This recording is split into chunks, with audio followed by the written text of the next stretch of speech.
especially in the area of climate change. I mean, I'm not a COVID expert, but I know it's exactly the same formula. It's obvious from what you see. And the thing in the climate scare is they are actually inventing this stuff because it suits the politicians and the media's and the activists' interests. So they're not necessarily the progenitors of it. It's kind of a circle jerk, if you know what I mean. They're all in it together and they're all feeding off each other.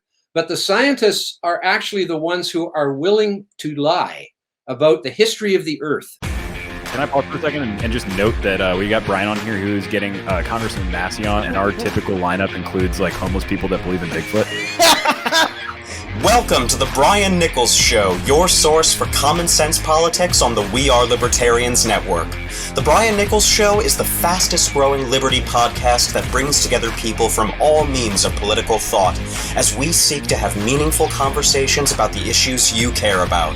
At the Brian Nichols Show, our goal is to leave the audience educated, enlightened, and informed. And now your host, Brian Nichols. Are you prepared to be scared?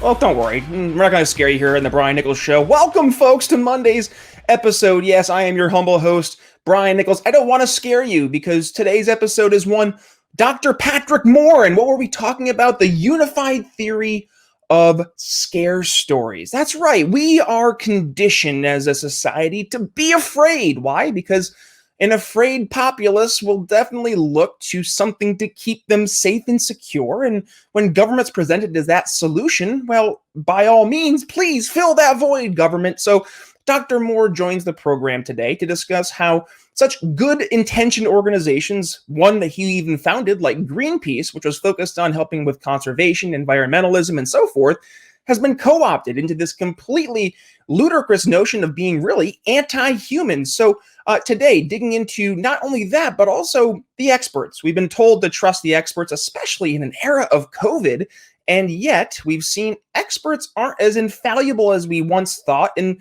maybe to the contrary, experts can actually kind of get paid off in certain ways. So with all that being said, Dr. Moore digs into that and more. So without being said, on to the show. Dr. Patrick Moore here on The Brian Nichols Show.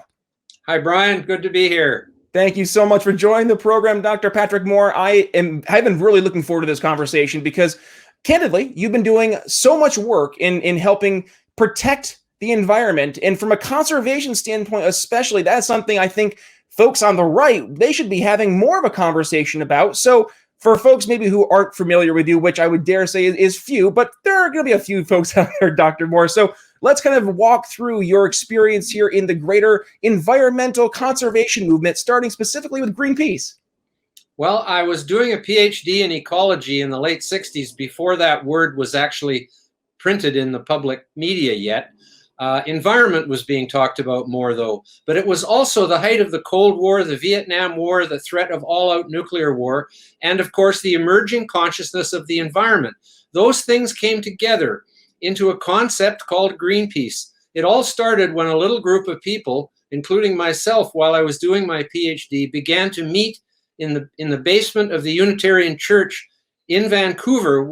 Vancouver, Canada is where Greenpeace started. And I was one of them. And we sailed a boat across the North Pacific against U.S. hydrogen bomb testing. And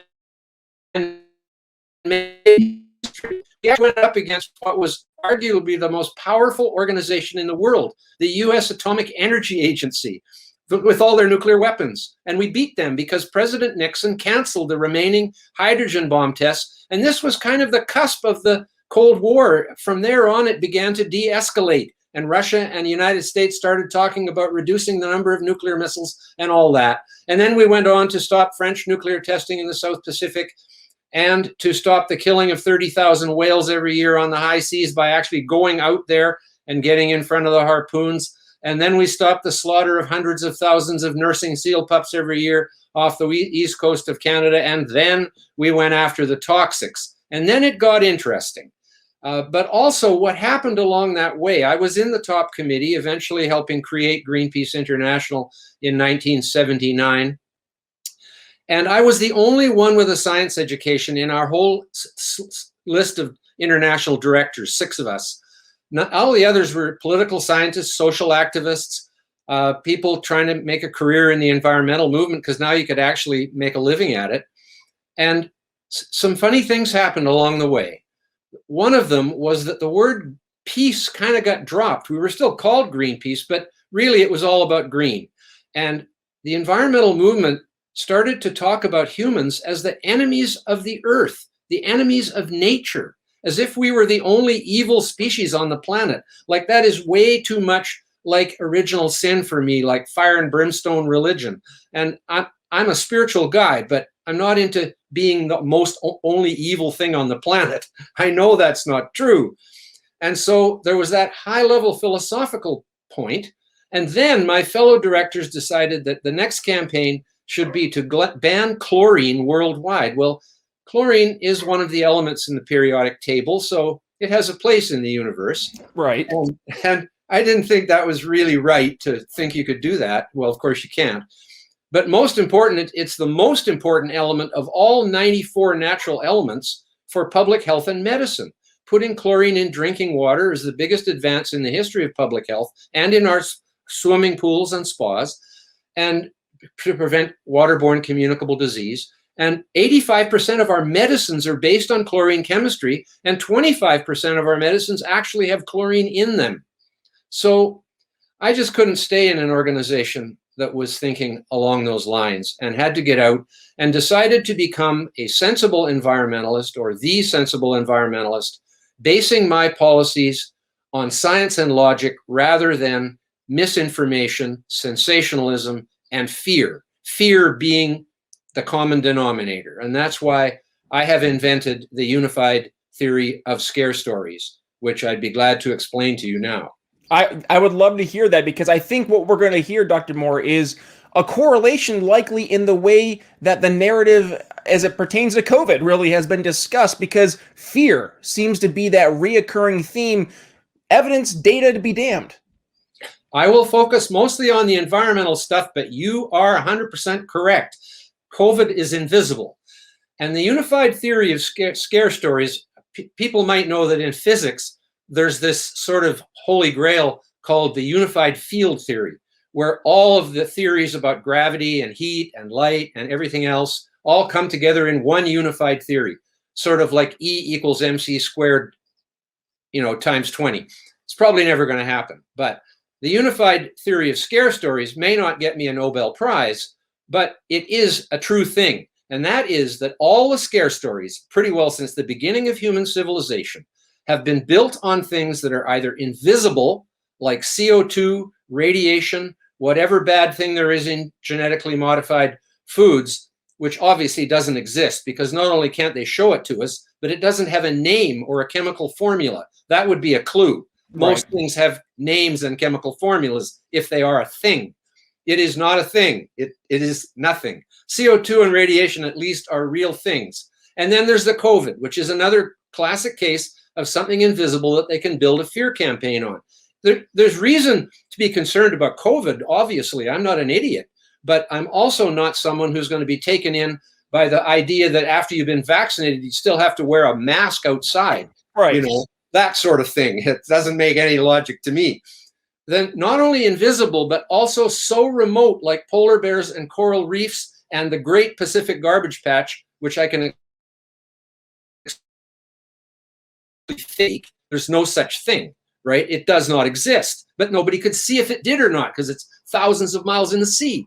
So people are willing to buy into these scare stories, even though they are depending not on their own observations, because you can't see things that are invisible or far away. Right. So they depend on the activists raising money on these scare stories, the media raising advertising revenue and circulation on these scare stories, the leftist politicians in particular, buying science from the scientists to make up the scare stories and promising they will save your grandchildren from a certain death. You see, you're driving down the freeway in your SUV, you're afraid you're killing your grandchildren, and that makes you guilty. And fear and guilt go together to open the wallet and send a big check to one of these hundreds of groups that say they are going to stop the global warming and save the earth.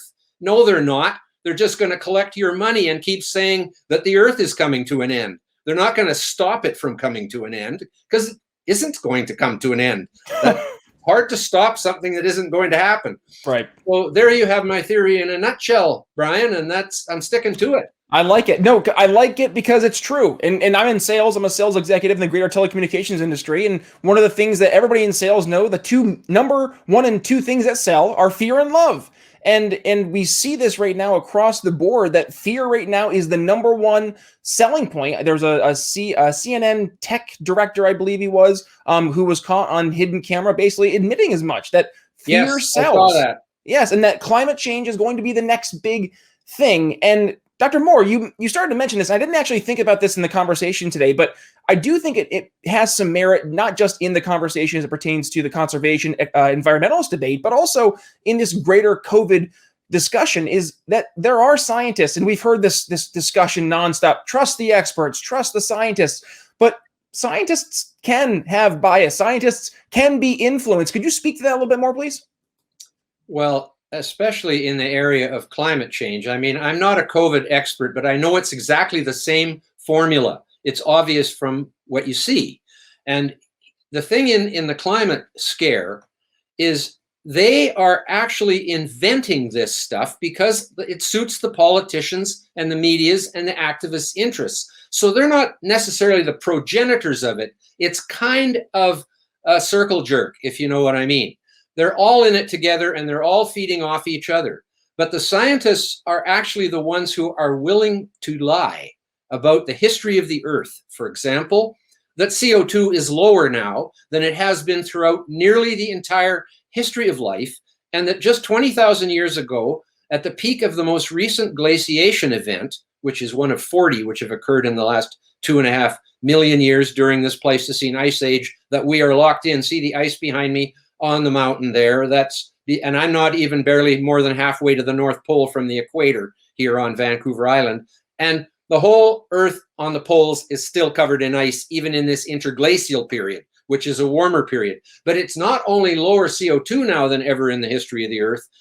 The temperature is the lowest it's been in 250 million years during this Pleistocene ice age, because this is the first ice age that has happened in 250 million years. In between the last one, called the Karoo, which imagine lasted 100 million years. This one's only 2.5 million years old. That Karoo ice age ended 250 million years ago. And since then, up until when this Pleistocene came on a couple of million years ago, there was no ice on the poles. Well, Antarctic started to freeze up sooner because the southern hemisphere is colder due to having more water and less land. The northern hemisphere having more land, which heats up easier than the ocean does. So I could go on for about 17 hours now on this, but I won't. I'll just tell you that temperature is lower now and CO2 is lower now than it has been for most of life, and they're telling you the opposite and that we're all going to die from it. Well, nobody hears this in school. You're taught the exact opposite. I say that as the product of a public education, candidly, and I get scared because there's a lot of folks out there, and this is one of the top topics. So if you look at Gen Z, their number 1 and 2 issues are climate change and racial issues. So they're looking at climate change and they're trying to figure out how to solve climate change. But to the point, a lot of folks are starting off with just completely inaccurate information. And I guess that really does speak to a big problem we see, Dr. Moore. So what is the solution to the misinformation campaign? How can we overcome this unified theory of scare stories? How is that something that we can actually look at as something to maybe tackle and put away as an objection? You know, AOC actually says that racial injustice is caused by climate change. Or is it that climate change is caused by racial injustice? I haven't got that straight yet. But anyways, they are strongly correlated in some way or another, I'm sure.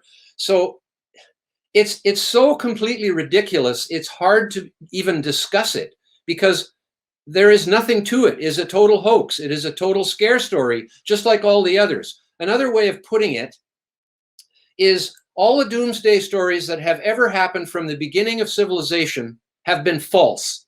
Every single one of however many hundreds or thousands of them there have been. I didn't even think about that. You know how I know that? Because it hasn't happened yet. Otherwise, we wouldn't be talking over the computer here. Otherwise, doomsday would have already taken the planet out and the whole of species with it. So the fact is, the biodiversity of living things on this earth, the number of species, has continually increased since the beginning of life, especially since the explosion of life in the Cambrian explosion of life, when multicellular life emerged and then came on the land. It has constantly increased with interruptions by what are probably asteroids. The last one certainly was the dinosaur extinction. It could have been massive volcanic eruptions, but the common denominator is massive amounts of material were thrown into the stratosphere by the impact of the asteroid, blocking out the sun for 4, 5, 6 years. Photosynthesis stopped. The food chain ended. Wow. And everything died. And the reason the birds survived, which are descended from dinosaurs, and none of the dinosaurs that couldn't fly did survive, is because they could fly for hundreds of miles and eat all the dead things, right? That's the reason they survived through it. But our ancestors survived through it too somehow, the small mammals that were already existing at that time. But if you look at National Geographic, just before or about the time it went tabloid in 1999, they were still doing some decent science back then.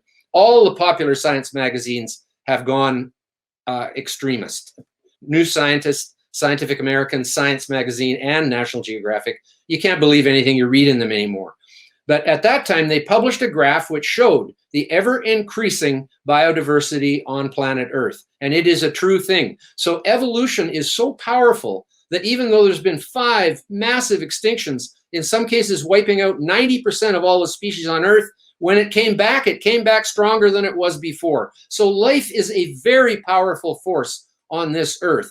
And right now, we are releasing some of the carbon dioxide back into the atmosphere that the plants took out and the animals in the sea took out, making their calcareous shells. The plants took it out by making wood mainly into trees, which turned into coal and was therefore lost to the carbon cycle in the air and the oceans. And the same thing with the shells of corals and other marine animals that make shells. For 500 million years, they've been sucking carbon dioxide out of the sea and combining it with calcium to make their armor plating, which was a brilliant invention. Wow. Except it presaged the end of life after they sucked all the CO2 out of the oceans and the plants in the atmosphere, the animals in the sea and the plants in the sea too. All that stuff got locked into sediments.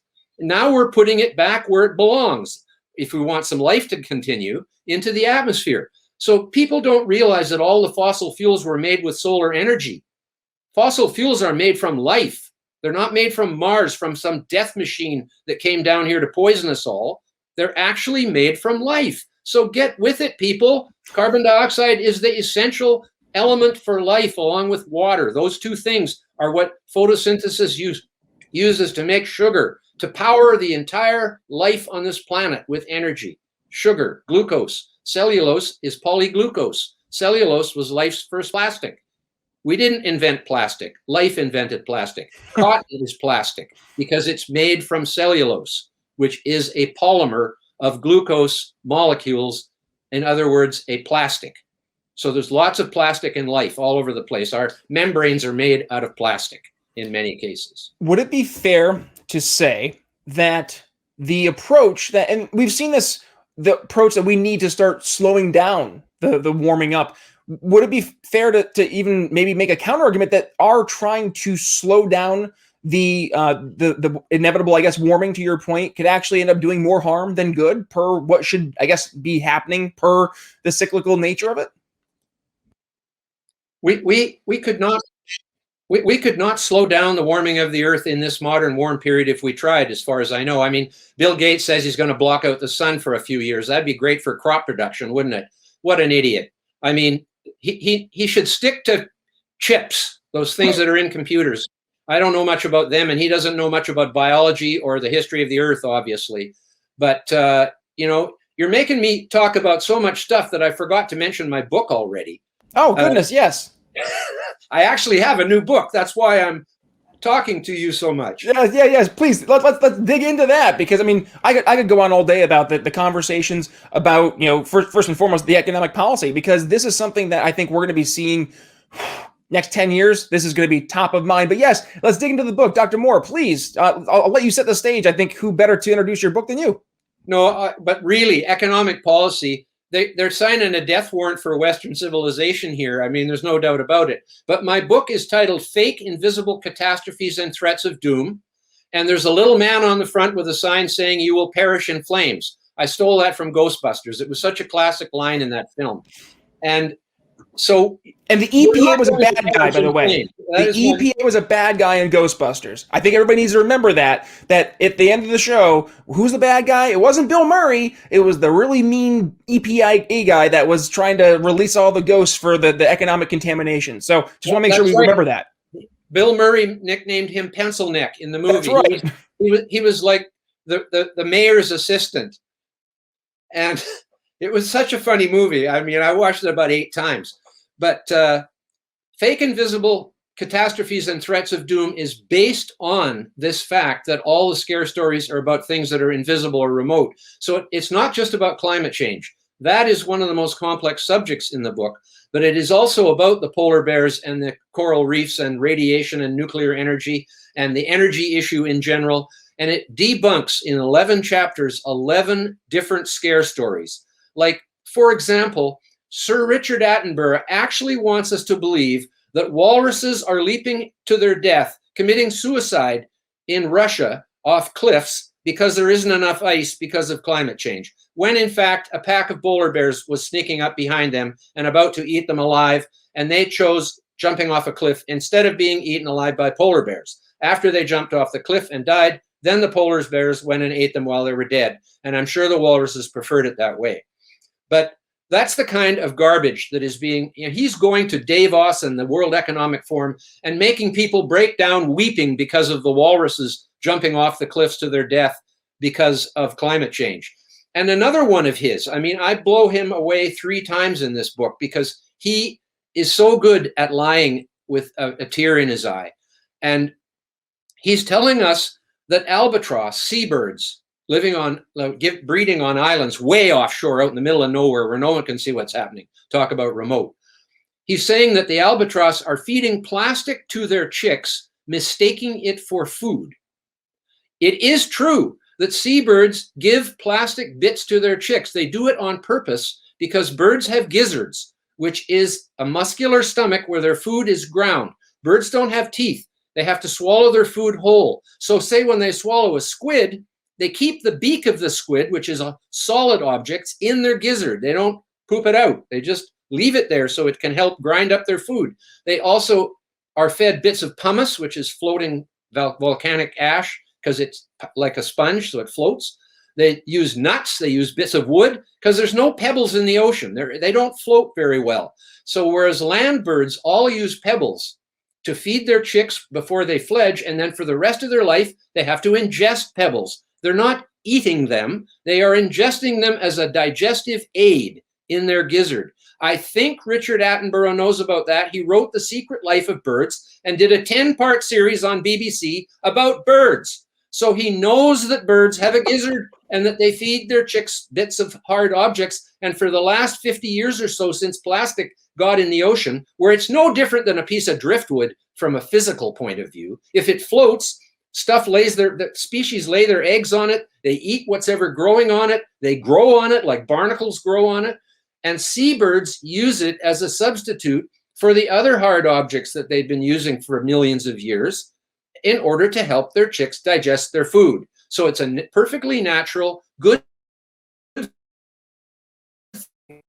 They don't feed plastic bags to their chicks. And Attenborough actually stands there on the island with a plastic bag held up before you, saying they're feeding these plastic bags to their chicks. There's no video of feeding a plastic bag to the chick. There's no video of opening up a chick and finding a plastic bag in it. But if you go on the internet, Smithsonian does this, Greenpeace does this, Attenborough does this. All of them are lying. They say they've opened up these dead chicks, and you see this mass of plastic stuff. That there's no possibility that chick could have had that much plastic in it. They are staged. Look them up. Albatross chick full of plastic on the internet. Look up the Great Pacific Garbage Patch on the internet, and you will find photoshopped images. There's a number of them there where people have just painted a blob on the Pacific Ocean and said, this is the Pacific Garbage Patch. Or they have taken pictures of the debris in the ocean off Japan after the tsunami, when 20,000 people died in that. tsunami from coming in and washing towns right off into the sea. And that debris formed a huge debris field. And if you look at the picture, the one that's in my book, and you'll see it on the internet if you Google Great Pacific Garbage Patch, that's all you'll see is fake pictures. And it says under it, part of the Pacific Garbage Patch, but there's mountains in the background, lots of mountains in the background. That's Japan in the background. It's not the Pacific Ocean. The Pacific Ocean doesn't have mountains on it, especially not out in the middle of it where they say this garbage patch is. So these are the kinds of things in my book where I prove that all of the scare stories that are most high profile, there's other ones too that I could have used. Like people say salmon farming is killing the wild fish, right? The wild salmon by putting lice in the ocean. It's not? No, salmon come from hatcheries into the ocean clean. They have no lice on them when they come in the ocean. The sea fish, the marine fish, are full of lice. The farm salmon get the lice from the marine fish. And then they say, oh yes, but then they breed them and put them back, and they've got all these theories. But it's completely BS. Farmed salmon actually takes the pressure off wild stocks. The amount of wild seafood that is being harvested in the world leveled off about 20 years ago because they're maxing it out. They should be catching less, in fact, letting some of the species recover a bit more because they're taking it as fast as it grows. But aquaculture in all kinds of marine and freshwater species of shellfish and fish is now nearly 50% of all the seafood eaten in the world. And it's taken the pressure off the wild stock while at the same time giving us the healthy seafood species that are really good for us. The oils and proteins are excellent for us. It also employs people on coastal communities in remote places 365 days a year, unlike most wild fishing, which is extremely seasonal. And it provides one of the healthiest foods. So it does. It's really a sustainable development in that it satisfies social, environmental, and economic criteria, and takes pressure off the wild stocks of marine and freshwater seafood and trouts and things like that. So it's a good thing. I don't have that in the book, but I could put it in there, and I could put about 6 or 7 other scare stories in there that, like, salmon farming is under the sea, right? Everything that's under the sea is more or less invisible to the average person. How many people go scuba diving on the Great Barrier Reef? You know? Right. Well, people do, but you can't. The Great Barrier Reef is like as big as Texas. You can't see the whole thing at once. And these scientists are coming back and saying the Great Barrier Reef is nearly dead, or almost dead, or dying, or terminally ill. Note, they didn't say dead anywhere there. They say things like that just to obfuscate. And then they totally maximize and exaggerate the situation. Actually, hurricanes, what they call cyclones down there, is the main cause of damage to coral reefs. And what they do take advantage of with all the living things that they're saying are going to die, of course they're going to die. Every living thing dies. But then new ones are born. They forget to mention that part. And that's the same thing with the polar bears and the coral reefs and every other species that they say is dying. Not dead, mind you, but dying. Dr. Moore, we unfortunately are getting close to time, so I think I want to give you the chance here to wrap up the show. If you could make your pitch to Gen Z and some millennials out there who are weary of the environment. Now, let's say to their sympathies, maybe not let's go the entire Green New Deal approach, but maybe let's talk a conservation approach. What can they do right now so they can feel that they're having a positive impact in their communities and in their greater surrounding environment right now at this moment? Well, actually, in the developed world, in the industrialized world like the United States, we have done so much since the environmental movement began. The air is so much cleaner now. The water is so much cleaner now. People are caring about the conservation of soils and all the other things, the conservation of trees. Forest land has grown since 1900 in the United States and Canada. And in China and India, they are planting new forests faster than all the rest of the world put together. So there is a lot of good going on.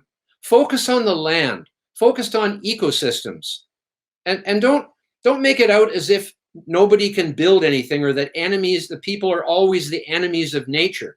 Our release of carbon dioxide into the atmosphere, the thing they say is going to destroy nature, is actually one of the best things that we are doing, because carbon dioxide is fertilizer.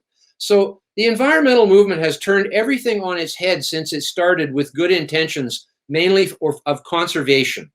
And the Nature Conservancy is actually the biggest environmental group in the United States. You don't hear about them much because they don't have any doomsday stories. They're just trying to save beautiful places for the future. And they actually pay for it instead of stealing it like much of the environmental movement does, taking things away from people without compensating them for them. So that's why it's such a disconnect. But what people could do mainly is to learn. We've all been propagandized. I'm lucky. I've been a scientist all my life with a scientific mind, always critical thinking. Learn critical thinking. Learn that when people say something may, might, or could happen, that they should be saying may or may not, might or might not, could or could not happen. Because it's just a speculation when you say something might happen. It doesn't mean it's going to happen. It also means it might not happen. And that's just the facts. So you've got to think critically about things. You've got to think about the logic in the things that are being told to you about what might happen in the future. Remember that predictions about the future are not the same as history or things that are happening today that you can actually see and document. Yogi Berra said it. Predictions are difficult, especially about the future. Always remember that. There is no crystal ball. It is a mythical object. Computer models are not soothsayers or oracles. They are not future tellers. Computer models are tools, and what comes out of them depends entirely on what you put in them at the beginning, your assumptions. So another thing to remember is that a skeptic, a definition of a skeptic, is someone who disagrees with your conclusions, without thinking you're a bad person, but just disagrees with the conclusions you're making about climate change, for example. A heretic, however, is a bird of a different color. A heretic disagrees with your assumptions. Your assumptions are what you've made your conclusions from. You go back to the assumptions on which conclusions are based, and you really get to the nub of the subject. And if I was to say anything, I would say critical thinking. They've stopped teaching it. They just want to fill your head full of stuff without you questioning it ever. Read about critical thinking. Yep. No, well, I actually made this point a couple of months ago. We were talking about how at the very beginning of the pandemic, what was the one thing, I know I always bring it back to the pandemic, but we're experiencing it right now, folks. And what was the one thing we weren't allowed to do was ask why. Are you sure? Can we maybe look into this a little bit more before we start making unilateral decision? You were told, no, you can't do that. Otherwise, you want people to die. And right back to fear, which, unified theory of scare stories there, Patrick Moore. I think, people are starting to see through the fog. They're starting to wake up a little bit. And hey, with fake invisible catastrophes and threats of doom, of course, we'll include the link to the Amazon in the show notes, so folks can go ahead and follow that. But with that being said, Dr. Patrick Moore, thank you so much for all the work you have done, you are still doing, and definitely we'll make sure we have you on again in the future for the program, to be sure.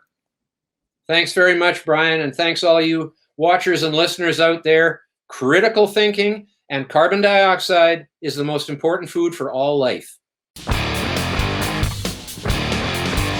Alrighty, folks, that's going to wrap up my conversation with Dr. Patrick Moore. Thank you, Dr. Moore, for joining the program, and thank you, folks, for joining the program as well and helping support the program each and every episode, 4 episodes per week, and you guys keep showing up in the thousands. I'm just astonished. The fact that we've gotten to the point here at the program where we're able to truly reach tens of thousands of people every single month and help educate, enlighten, and inform. It's so rewarding, and that's entirely because of you.